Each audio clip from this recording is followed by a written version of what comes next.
Hi, I'm Jim Cuno, president of the J. Paul Getty Trust. In a new podcast feature, we're asking members of the Getty community to share short reflections on works of art they're thinking about right now. We'll be releasing new recordings every other Tuesday. I hope you'll find these stories about our daily lives, from laundry on the line to a dog at a scholar's feet, thought-provoking, illuminating, and entertaining. I'm Carolyn Peter, curatorial assistant in the Department of Photographs at the Getty Museum. While sheltering at home, I've been thinking about Hippolyte Bayard's self-portraits in the garden. Bayard was a 19th century inventor of photography. He had no set instructions to follow for making a photograph. He had to be in tune with his environment.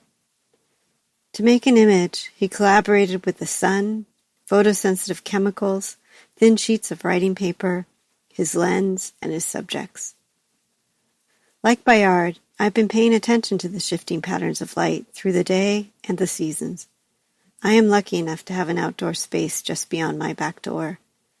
My husband and I planted a vegetable garden early on, just before the stay-at-home orders came. Over the past few months, we've been watching things grow. To create a garden, we collaborated with the sun, as well as the soil, water, nutrients, seeds, insects, and other creatures. Both ventures require patience and an openness to risk.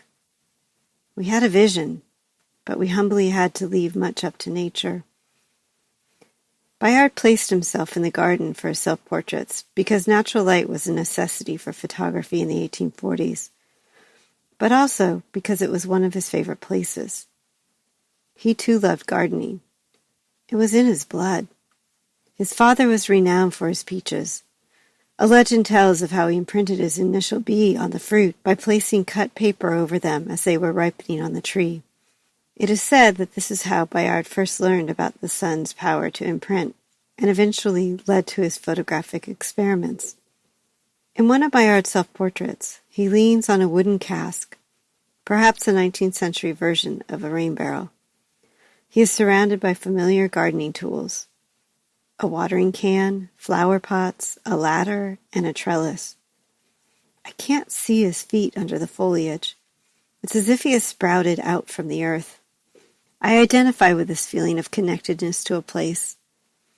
Returning to my garden day after day, I notice the minute changes, the plant's growth, the holes left in leaves by hungry insects, the thirsty soil.